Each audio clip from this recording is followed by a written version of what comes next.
सेनापति भुजंग को इतने सारे सैनिकों के साथ यूं अपने कक्ष में देख राजकुमार पब्बत के चेहरे पे हवाइयां उड़ने लगी। वो डर के मारे कांपने लगा, क्योंकि सेनापति भुजंग राजा धनानंद के विश्वास पात्रों में से एक थे और यह निश्चित था कि अगर उन्होंने चाणक्य को यहां देख लिया तो अभी जाकर यह बात राजा धनानंद को बता देंगे कि मगध का राजकुमार, वहां का भावी राजा, उनके ही विद्रोही के साथ मिला है। इस विषम परिस्थिति में फंसा पब्बत जैसे ही सहमी नजर से चाणक्य की तरफ मुड़ा तो वो ये देखकर हैरान रह गया कि आचार्य चाणक्य वहां उपस्थित ही नहीं थे।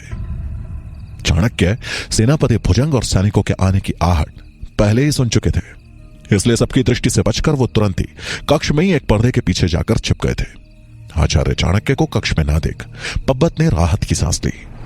भुजंग ने एक नजर कक्ष में दौड़ाई तो देखा कि पब्बत के अलावा वहां और कोई नहीं था। उन्होंने तुरंत ही सैनिकों को वहां से जाने का आदेश दिया और खुद आगे चलकर पब्बत के पास आए और उनका अभिवादन किया। राजकुमार पब्बत को इस तरह शांत देख सेनापति भुजंग हैरानी में बोले, युवराज, आप ठीक तो हैं? और आपके महल में इतना अंधेरा क्यों है? सेनापति की बात सुनकर पब्बत उनके प्रश्नों का उत्तर देते हुए बोला, सेनापति जी, मेरा स्वास्थ्य कुछ गड़बड़ है, इसी कारण मैंने आज शीघ्र ही दिए बुझवा दिए ताकि आराम कर सकूं। लेकिन आप कहें, अचानक मेरे कक्ष में आने का कोई विशेष कारण? सेनापति भुजंग गंभीर स्वर में बोले, जी राजकुमार, सूचना मिली है कि महाराज धनानंद को चुनौती देने वाला कपटी ब्राह्मण चाणक्य इस समय मगध में ही है। वो यहां किस प्रायोजन से आया है यह किसी को भी नहीं पता, लेकिन सुरक्षा की दृष्टि से सभी को चौकन्ना होने के लिए कहा गया है। मैंने आपके महल की सुरक्षा भी बढ़ा दी है। यदि आपको किसी भी प्रकार की परेशानी होती है या किसी भी व्यक्ति पर संदेह होता है तो आप तुरंत मुझे सूचित कीजिएगा। ठीक है सेनापति जी, अगर मुझे कुछ पता चला या परेशानी हुई तो मैं आपको सूचित कर दूंगा। अभी आप जा सकते हैं, पब्बत ने आदेश देते हुए कहा। यह सुन सेनापति भुजंग ने पब्बत के आगे शीश झुकाया और कक्ष से बाहर जाने के लिए मुड़े ही थे कि तभी उन्हें पर्दे के पीछे किसी के होने का आभास हुआ। वो उस तरफ मुड़े और धीमे कदमों से पर्दे की तरफ बढ़े। जैसे जैसे भुजंग के कदम पर्दे की ओर बढ़ रहे थे वैसे वैसे राजकुमार पब्बत की सांसें अटकने लगी थी, क्योंकि वो समझ चुका था कि चाणक्य उस पर्दे के पीछे ही छिपे। पर्दे के पास पहुंच सेनापति एक पल के लिए रुके और फिर अपने बाएं हाथ से पर्दे को हटाने वाले थे कि तभी राजकुमार पब्बत लगभग चिल्लाते हुए बोला, सेनापति जी, हम आपसे पहले ही कह चुके हैं, हमारा स्वास्थ्य ठीक नहीं है और हमें काफी थकान भी महसूस हो रही है, इसलिए आप शीघ्र ही यहां से चले जाएं। भुजंग का हाथ हवा में ही रुक गया। वहीं पर्दे के पीछे खड़े चाणक्य ने चैन की सांस ली। भुजंग क्षमा मांगते हुए बोला, क्षमा कीजिए युवराज, मैं सिर्फ आपकी सुरक्षा को लेकर चिंतित हूं, आप विश्राम कीजिए, मैं चलता हूं। ये कहकर भुजंग पब्बत के कक्ष से बाहर निकल गए। उनके जाते ही पब्बत अपने कक्ष के द्वार तक आया और एक बार द्वार के बाहर देख उसने यह सुनिश्चित किया कि यहां कोई और तो नहीं। पूरी तरह से तसल्ली करने के बाद उसने कक्ष का द्वार बंद किया और कक्ष के भीतर आकर आचार्य चाणक्य को आवाज दी, आचार्य, खतरा टल चुका है, कृपया सामने आ जाए। पब्बत की बात सुन आचार्य पर्दे के पीछे से निकलकर उसके सामने आए और बोले, मेरी रक्षा करने के लिए धन्यवाद।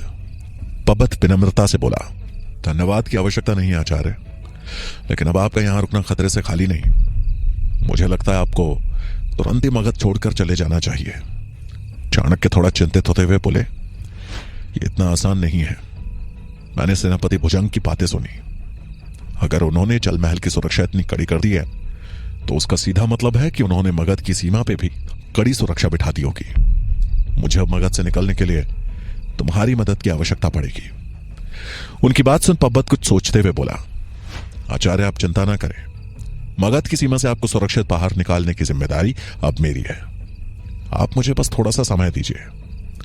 चाणक्य ने आखिरकार राजकुमार पब्बत को अपने विश्वास के घेरे में ले ही लिया था। वो अपनी इस विजय पे मन ही मन मुस्कुरा रहे थे। वहीं पब्बत चाणक्य से काफी हद तक प्रभावित हो चुका था। उसे जैसे चाणक्य में अपने जीवन का उज्जवल भविष्य दिखने लगा था। चाणक्य ने जिस तरह उसे भारतवर्ष के सम्राट बनने का सपना दिखाया था, वो सपने के लिए अब कुछ भी करने को तैयार था। इधर तक्षशिला में अपनी आंच की शिक्षा खत्म कर चंद्रगुप्त छात्रावास पहुंचा। अपने वस्त्र बदलकर उसने छात्रावास की कोठरी से एक कंबल लिया और अपने कक्ष में जाकर जमीन में बिछे अपने बिस्तर पे लेट गया। बिस्तर पे लेटते ही वो एक झटके में उठकर खड़ा हो गया। उसका बिस्तर पूरा गीला था। तभी वीरसेन और उसके साथी जोर जोर से हंसते हुए उसके सामने आए। उन्हें हंसता हुआ देख चंद्रगुप्त समझ गया कि ये इन्हीं की शरारत है।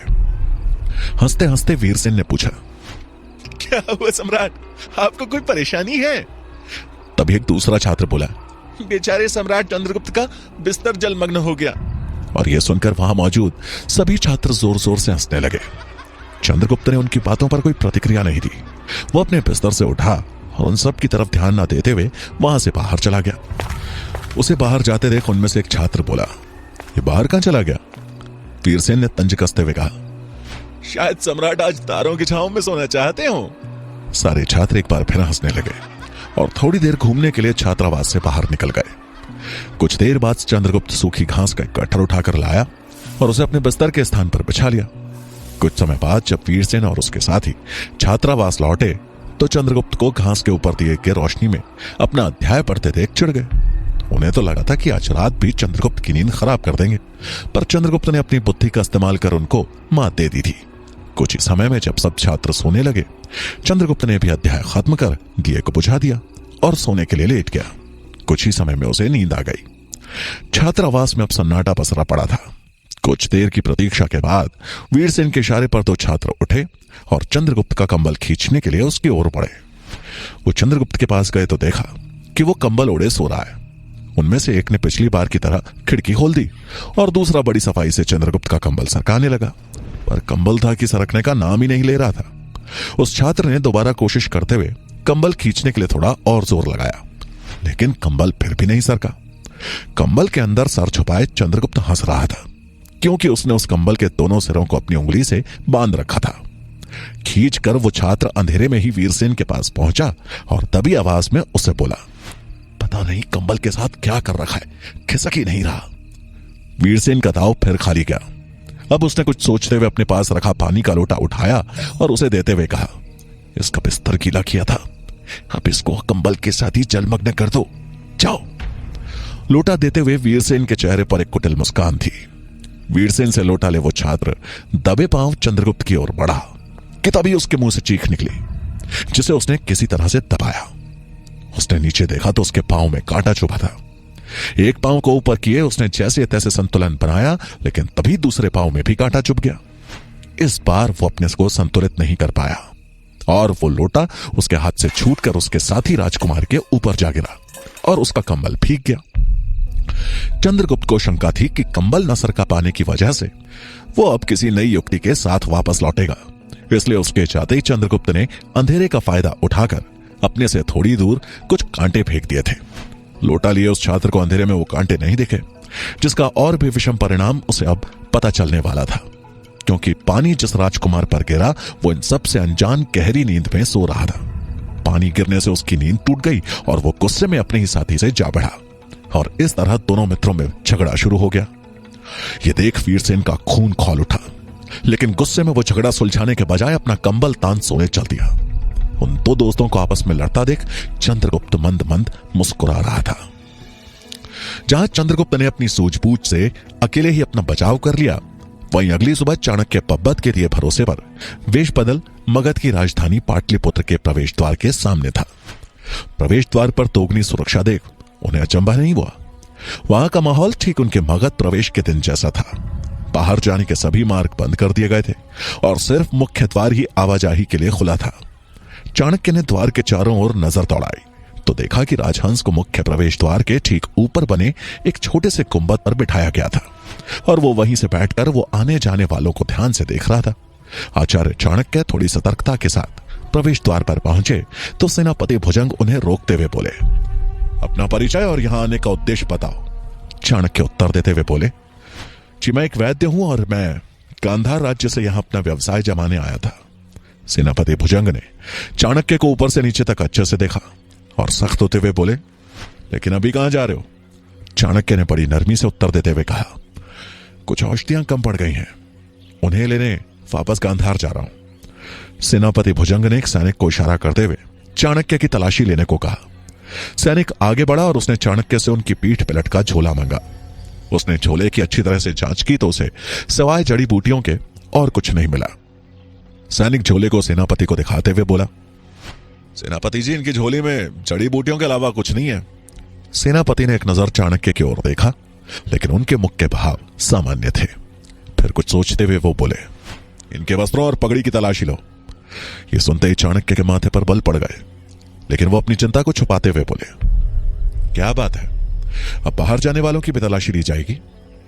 मैं तो साधारण वैद्य हूं, भला मेरे पास क्या हो सकता है? उसकी बात सुन भुजंग बोले, आपसे किसी ने कुछ पूछा या बोलने के लिए कहा? चुपचाप खड़े रहो और अपनी तलाशी दो। सेनापति का आदेश सुनते ही सैनिक चाणक्य के कपड़ों की तलाशी ले उनकी पगड़ी की तरफ बढ़ा। चाणक्य का भेद खुलने के बीच अब कुछ बचा था तो वो थी उनकी पगड़ी। उनकी पगड़ी खुलते ही उनकी शिखा के खुले बालों को देख उनकी तुरंत पहचान हो सकती थी। गुंबद में बैठा राजहंस भी चाणक्य पर नजर गड़ाए बैठा था। उसे उनका मुख देख शंका होने लगी थी। कहीं ना कहीं उसे लगने लगा था कि वैद्य के भेष में यह आदमी और कोई नहीं, चाणक्य ही है। लेकिन किसी की गलत पहचान करने का अब उसमें साहस नहीं था। फिर भी कुछ सोचते हुए गुंबद से नीचे की तरफ भागा वो। इधर चाणक्य की तलाशी ले रहा सैनिक उनकी पगड़ी खोलने वाला था कि तभी महल का एक सैनिक अपने घोड़े को भगाते हुए वहां आया और बोला, अरे वैद्यराज, आप अभी तक यहां से गए नहीं? महल के सैनिक को देख सेनापति भुजंग बोले, क्या तुम इन्हें जानते हो? सैनिक ने उनका अभिवादन किया और बोला, अच्छी तरह से। इन्होंने कल राजकुमार पब्बत की रक्षा की। कल जंगल में आखेट करते हुए राजकुमार ने कोई जंगली फल खा लिया था, और जब रात्रि को उनका स्वास्थ्य अचानक खराब होने लगा तो राजगुरु की अनुपस्थिति में इन्होंने ही राजकुमार का इलाज किया। राजकुमार का स्वास्थ्य अभी पूरी तरह से ठीक नहीं है, जिसके लिए इन्हें तुरंत ही गांधार से एक विशेष किस्म की स्वर्ण भस्म लानी है, इसलिए इन्हें जाने दिया जाए। तभी राजहंस भी वहां पहुंच गया, लेकिन महल के सैनिक की बात सुन उसने चुप रहना ही उचित समझा। सेनापति भुजंग को भी बीती रात की बात याद आई, जब राजकुमार पब्बत ने उनसे कहा था कि उन्हें अपना स्वास्थ्य कुछ ठीक नहीं लग रहा है। लेकिन फिर भी पुष्टि करने के लिए सेनापति ने सैनिक से पूछा, तुम्हारे पास कोई प्रमाण है या कोई संदेश? सैनिक ने उन्हें राजमहल से आया हुआ एक सूचना पत्र दे दिया, जिसमें लिखा गया था कि वैद्यराज को किसी भी प्रकार से परेशान न किया जाए और उन्हें बिना रोके मगध की सीमा से बाहर जाने दिया जाए। सूचना पत्र के अंत में राज्य की मुहर भी लगी थी। राजसी पत्र देख राजहंस की सांसें अटक गई। उसके चुप रहने के निर्णय ने आज उसे बचा लिया था। अगर वो पत्र मिलने से पहले उस वैद्य को चाणक्य बता देता तो पत्र देखने के बाद सेनापति भुजंग इस बार उसके शीश को उसके धड़ से अलग करने में जरा सा भी ना हिचकिचाते। इससे पहले कि सेनापति की नजर उस पर पड़ती, वो चुपचाप वापस गुंबद की ओर बढ़ गया। राजसी पत्र पढ़कर भुजंग को विश्वास हो गया कि ये वैद्य ही है। उसने अपने व्यवहार के लिए चाणक्य से क्षमा मांगते हुए कहा, क्षमा कीजिए वैद्यराज, असल में एक दुश्मन मगध में घुस आया है और उसकी तलाश में हमें हर व्यक्ति की तलाशी लेनी पड़ रही है। आप जा सकते हैं। मैं आपकी मंगल यात्रा की कामना करता हूं। उन्होंने तुरंत आदेश दे चाणक्य के लिए प्रवेश द्वार खुलवा दिया। वहां से निकलते समय चाणक्य भुजंग के सामने आए और बोले, इसमें क्षमा मांगने की क्या बात? आप तो बस अपना कर्तव्य निभा रहे थे। मैं आशा करता हूं कि शीघ्र ही वो व्यक्ति आपके सामने हो और इससे पहले कि वो आपकी नाक के नीचे से निकले, आप उसकी पहचान कर उसे पकड़ ले। ये कह चाणक्य ने सेनापति को नमन किया और चेहरे पे दबी हुई मुस्कुराहट लिए बिना किसी भय के मगध के प्रवेश द्वार के बाहर निकल गए। पब्बत के द्वारा यह राजसी पत्र भिजवाना इस बात का सबूत था कि अब वो चाणक्य से शिक्षा ग्रहण करने के लिए कोई भी कदम लेने से पीछे नहीं हटेगा। एक और जहां आचार्य चाणक्य तक्षशिला के लिए जा चुके थे, वहीं राजकुमार पब्बत तक्षशिला जाने के लिए राजा धनानंद की आज्ञा लेने आज राजसभा में आया था। राजा धनानंद अपनी राजसभा में नृत्य और मदिरा में मग्न थे। अमात्य भी इस समय उनके पास ही बैठे थे। राजकुमार पब्बत को राजसभा में आया देख अमात्य हैरान थे, क्योंकि आज से पहले कभी पब्बत राजसभा तो दूर खुद चलकर धनानंद के पास भी नहीं आया था। पब्बत को राजसभा में देख धनानंद ने नर्तकियों को रुकने के लिए कहा और पब्बत को देख बोले, आज मगध के राजकुमार रास्ता तो नहीं भटक गए? पब्बत ने अपने पिता धनानंद के स्तंज को नकार उनका अभिवादन किया और अपनी बात रखते हुए बोला, मैं शिक्षा ग्रहण करने के लिए तक्षशिला जाना चाहता हूं। उसकी बात सुनकर धनानंद हंसने लगा और इशारे से दासी को उनके मुंह में मदिरा डालने के लिए कहा। दासी ने बड़ी कामुकता के साथ उनकी इच्छा अनुसार मदिरा का पूरा प्याला उनके मुंह में उड़ेल दिया। मदिरा पीने के बाद धनानंद ने कहा, जहां जा रहे हो जाओ, हमसे अनुमति लेने की क्या आवश्यकता है? पब्बत बोला, क्योंकि आप मेरे पिता हैं और आपकी आज्ञा से ही मैं पढ़ने जाऊंगा। जहां एक और धनानंद को अब इस सबसे कोई फर्क नहीं पड़ रहा था, वहीं तक्षशिला का नाम सुनते ही अमात्य के कान खड़े हो चुके थे। पब्बत की बातों से उनका दिमाग चकरा गया, क्योंकि जो पुत्र अपने पिता की शक्ल भी नहीं देखना चाहता था, वो आज उनसे तक्षशिला जाने की अनुमति लेने आया था। धनानंद बोले, ठीक है, तुम जा सकते हो। वापस जाने के लिए पब्बत मुड़ आई था कि तभी अमात्य उसे रोकते हुए बोले, तक्षशिला जाने की क्या आवश्यकता है? क्या मगध के शिक्षकों पे तुम्हारा भरोसा नहीं रहा, या फिर तुम जानबूझकर मगध से दूर जाना चाहते हो? तक्षशिला में वो सब कुछ है जो मुझे एक कुशल शासक बना सकता है। यहां मगध में इतने ऐशो आराम के बीच रहकर शिक्षा ग्रहण करना आसान नहीं है। यह कहते हुए पब्बत ने अपने पिता की दासियों और वहां रखे मदिरा के प्यालों की तरफ इशारा कर दिया। अमात्य उसकी बातों का आशय समझ चुके थे, लेकिन वो उसके उत्तर से संतुष्ट नहीं थे। धनानंद अमात्य की तरफ देखते हुए बोला, अमात्य, ये जाना चाहता है तो जाने दीजिए, क्यों रोक रहे हैं इसे? अमात्य गंभीर स्वर में बोले, क्योंकि महाराज, तक्षशिला में वो कपटी आचार्य चाणक्य भी है, और हमें इस बात का भय है कि वो राजकुमार पब्बत जैसे भोले राजकुमार को अपने जाल में फंसा उनका इस्तेमाल मगध शासन के विरुद्ध भी कर सकता है। अमात्य की बात सुनकर पब्बत के चेहरे का रंग उड़ गया, लेकिन उसने अपना डर अमात्य के सामने जाहिर नहीं होने दिया। उसी समय एक दास ने राज्यसभा में प्रवेश किया। राजा और अमात्य का अभिवादन कर वो बोला, महामंत्री जी, सुबह से शाम होने को आई, लेकिन चाणक्य का कुछ पता नहीं चला। सभी यात्रियों की पूरी तरह से जांच परख कर ली गई है, और साथ ही पाटलिपुत्र के हर घर की भी तलाशी ले ली गई है, लेकिन कहीं भी चाणक्य का पता नहीं चला। सारे राजमार्ग बंद होने के कारण व्यापारियों के आवागमन में समस्या हो रही है। सेनापति जी का कहना है कि आप जल्दी इस बारे में कोई निर्णय लें। अमात्य को यह बात सुनकर झटका लगा कि आखिर ऐसा कैसे हो सकता है? अगर चाणक्य यहां आया था तो कहां चला गया? दास की बात सुनकर पब्बत ने परिस्थिति को अपने अनुकूल करते हुए कहा, महामंत्री जी, क्योंकि चाणक्य आपका विरोधी है, महाराज का शत्रु है, तो अपनी शत्रुता के चलते क्या आप मुझे शिक्षा ग्रहण करने से वंचित रखेंगे? क्या मैं जान सकता हूं कि मेरी शिक्षा का चाणक्य से क्या लेना देना है? मैं एक राजकुमार हूं और उच्च शिक्षा प्राप्त करना मेरा अधिकार, जिससे आप मुझे वंचित नहीं रख सकते। राजकुमार पब्बत के चेहरे पर दृढ़ता थी। उनकी बात अमात्य को तीर की तरह चुभी, लेकिन अब उसका विरोध करना उनके हित में नहीं था। इसलिए कुछ सोच वो तुरंत महाराज को संबोधित करते हुए बोले, महाराज, हम कभी नहीं चाहेंगे कि मगध के भावी राजा को उच्च शिक्षा से वंचित रखा जाए। राजकुमार पब्बत अगर तक्षशिला जाने का निर्णय ले ही चुके हैं तो अवश्य जाए। इनके जाने का सारा प्रबंध हम स्वयं करेंगे। हमें तो बस इनकी सुरक्षा की चिंता थी, इसलिए अगर आपकी अनुमति हो तो हम बस यही चाहते हैं कि तक्षशिला में युवराज आचार्य गजानन की देखरेख में ही शिक्षा ग्रहण करें। अमात्य की बात सुन धनानंद बोले, आप जैसा उचित समझे महामंत्री जी। यह सुन राजकुमार पब्बत कुछ ना बोल सका। अमात्य अपना दाव चल चुके थे। उसने एक बनावटी मुस्कान के साथ अमात्य और अपने पिता का अभिवादन करते हुए कहा, मेरा कार्य बस शिक्षा ग्रहण करना है, बाकी जैसा आप उचित समझे, और वहां से निकल गया। शक्तार को पकड़वा के जहां अमात्य का एक दाव सही पड़ा था, वहीं चाणक्य का मगध प्रवेश कर गायब होना और पब्बत का तक्षशिला जाने का निर्णय, दोनों ही घटनाओं ने उन्हें एक बार फिर अपनी हार का सामना करा दिया था। इन्हीं सब विचारों में उलझे अमात्य अपने आप से क्रोधित हो अपने कक्ष में टहल रहे थे।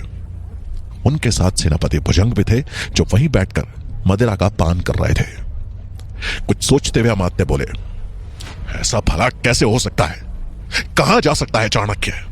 जमीन निगल गई या आसमान खा गया उसे? सेनापति को अमात्य की चिंता समझ आ रही थी, पर उनके पास इसका कोई हल नहीं था। उन्होंने महामंत्री के प्रश्न का उत्तर देते हुए कहा, लेकिन महामंत्री जी, हमारे पास इस बात का कोई प्रमाण नहीं था कि चाणक्य मगध आया था। सिर्फ राजहंस की बातों पर विश्वास करके हमने अपना बहुत सा समय नष्ट कर दिया। क्या प्रमाण है कि वो जो कह रहा है वो सत्य है? राजहंस का नाम सुन जैसे अमात्य के गुस्से का पारा आसमान चढ़ गया और क्रोध में आदेश देते हुए बोले, राजहंस को मेरे सामने लेकर आओ। अमात्य के आदेश पर थोड़ी देर में सैनिक बेड़ियों में जकड़े राजहंस को उनके सामने लेकर आए। राजहंस को देखते ही अमात्य क्रोध में तलवार निकाल राजहंस की तरफ बढ़े और बोले, सत्य बताओ, क्या सच में चाणक्य मगध आया था? उनके हाथ में तलवार देख राजहंस सहम गया। मृत्यु का भय उसकी आंखों में साफ झलक रहा था। वो अमात्य के चरणों में गिर गिड़गिड़ाते हुए बोला, मैं सत्य कह रहा हूं महामंत्री जी। आचार्य गजानन ने स्वयं अपने कानों से सुना था कि चाणक्य ने तक्षशिला के कुलपति से मगध आने के लिए छुट्टी मांगी थी। मैं सत्य कह रहा हूं। लेकिन अमात्य का गुस्सा अभी भी 7वें आसमान पर था। वो गरजते हुए बोले, लेकिन चाणक्य तो यहां आया ही नहीं। तुमने हमें झूठी सूचना देकर बस हमारा समय नष्ट किया और कुछ नहीं। राजहंस रोते रोते ही बोला, मैंने कोई झूठ नहीं बोला महामंत्री जी, और ना ही मेरे आचार्य झूठे हैं। उन्होंने कहा था तो चाणक्य अवश्य यहां आया होगा। राजहंस के मुंह से चाणक्य का नाम एक बार फिर सुन अमात्य अपना आपा मानो खो बैठे और चिल्लाए, चाणक्य चाणक्य चाणक्य! बहुत हो गया उस दरिद्र का गुणगान। क्षमा नहीं, मृत्यु दंड मिलेगा तुम्हें। इतना कहकर अमात्य ने तलवार हवा में उठा सीधा राजहंस की गर्दन पर रख दी।